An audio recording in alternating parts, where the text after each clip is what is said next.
Hello and welcome to D&D Population Me. Today we're going to have a look at what Trigger Happy is and what you can do with it. Trigger Happy is a module by Eunice that is made for FoundryVTT. And it will help you sort of make your games way more interactive.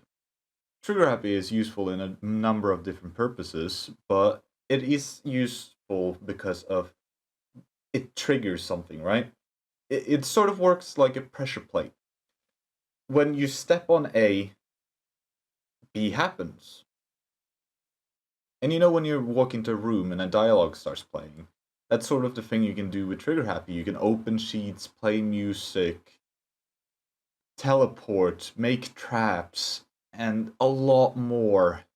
And it makes the whole thing just so interactive when you're playing D&D on a virtual tabletop. And today we're going to go over the basics and how to use Trigger Happy. Alright, let's get to it. To first get started off in Foundry, you have to create a folder called Trigger Happy. And inside of this folder you can create a journal.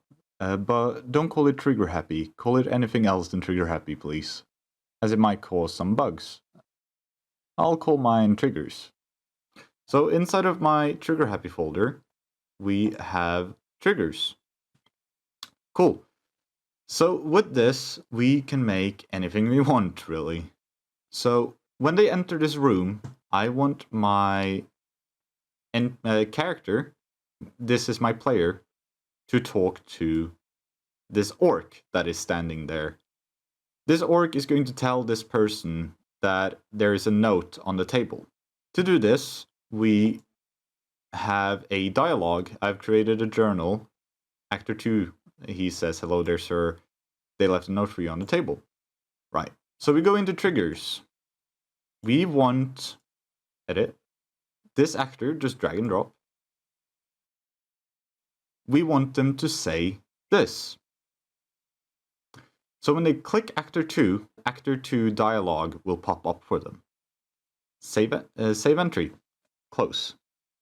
So they can walk up to this orc, click it, and he will say, "Hello there, sir, they left a note for you." It will pop this up every time they click the orc. Right, so now I want them to read this note by clicking the note. As you can see, they cannot do that. What we'll do then is we don't want to make an actor that pops up. We want a token. We're going to drag this token. This is a NPC token. We'll drag it on top of the paper. You're usually supposed to use transparent tokens, which you can't see. But for the purposes of this video, we'll use a pink token, so I can showcase what I'm doing. We can make it more steady with shift clicking. You have to double right click to edit the token. And then we'll rename it, the token, paper. Make sure it's not linked, as linked actors will act differently. And inside of the triggers, we want that token called paper. So any token with the name paper will have "you are all going to die." Save entry. So what this will do is the token will, when clicked, will open "you're all going to die." So when we click it, it will send the text. Very cool. So what I can do instead, what I would usually do is take away this, have a transparent token over it. You can see like the borders of it, and have paper, update token. So any token with the name paper will activate it. So if we click it, it will have this name. Okay. Next up, we want them to go to this door, as this is not a locked door. But you can see that when they open the door, there's nothing because the room is empty. This is as big as the room is. So we want a new scene to pop up when they open this door, or when they walk here. So what we'll do then is pink token. This is going to be called door. This door will take us to another scene, right? So we want token named door to take us to another, what scene do we want to go to? Entering trap room. Save entry. But as you can see, this will not make us go to the other room. It will make us go to the other room if we click it. So what we need to add then is token door will trigger move. So when token door is moved on top of, it will activate the scene. Save entry. Or it will make us go to that scene. So now if we click it, nothing will happen. But if we walk on top of it, it will take us to the next scene, where we will have a new actor. We need to put a new actor here. It won't teleport them. You can do that with dynamic effects and some macros, but right now we are not going to do that. What we want to do is, in this room, when it's activated, it will pop up a message, because this is going to be an empty room that when they step inside, the door will disappear behind them. And I don't want to describe this because this is supposed to be secret. So when we enter this room, we want it to pop up a macro. I have a macro here that will, when it will find the name of the scene and then find a journal with the same name, and then it will print OK as the save or whatever. This I want to use this instead, because when you pop up a dialogue, it will have the title, and we don't want that here. So what we want to do then is we want, when the room is entered, we want this macro here to be activated. Save entry. So what will happen now is when we step on top of this, it will activate the scene.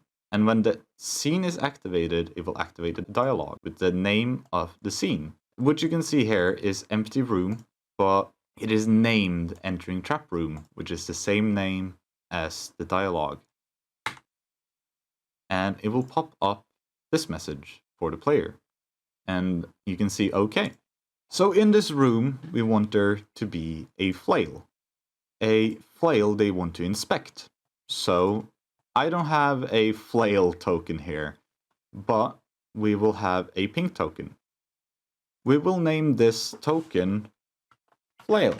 And when they inspect this flail by clicking it, they will open the flail like item. So what we want to do then is this name's token flail. So token flail will open the flail. Save entry, the item flail. So when we click on this, it will open the flail, details, description, etc. Depending on what configuration it has. Cool. But another thing in this room we want is a big trap. And when they step on this, they will fall into the trap room. What we will do then is triggers, right? We want the token big trap trigger when moved onto. We want the token big trap to trigger when moved upon to do scene. So it wants to activate that scene. The problem with this is that we want them to move like this, but sometimes our players will move like this. And that's fairly normal. So when they walk here and they go over to the flail and they click it. You can also click the flail from here, but don't tell them that. So what we will add to this is we want the trigger capture to happen. So when they move over this, the token will capture it and activate the other scene. So what will happen now is when we go here, we will have like a line. We will go over this and we'll activate the scene. And to go back to understand what it has done is that it capture it under. So instead, they will fall down into the pit trap. But we don't quite want this, as we want them to make a save to when the floor goes under. You can do that with a little bit more extra modules and such. But to do it basic, we would want a chat message to pop up in chat saying, hey, you walked on top of a trap, make a saving throw. And we can do that. Instead of it teleporting them to the scene, we want chat message. Make sure it's capital letters, because it is case sensitive. We want it to say, you fell in a trap. Make a DC dexterity saving throw, as then they will understand. So when they try to walk over here, it will send a chat message and they get captured in the middle. And they have to make you wait for them to make the saving throw, which you could do with the macro as said. With Furnace, you can actually make them do macros by chat message and be more precise on who says it. So what we want is triggers. We want this actor to trigger a trap, right? Or trigger something. We do NPC 1. When this is moved on top of, we want a macro, or when this is click, the NPC Ollie, any NPC that is Ollie, will do chat message / dialogue, which is the only macro we have right now. So what we want is the actor, NPC 1, to trigger move. We want the actor, when moved upon, to make our character say chat message dialogue. So when we move upon this, our character will activate the macro. This is very important for some modules, and it works great with, for example, dynamic effects and such. And that's going to be it for the basics. I'll create more videos later, but have a good one.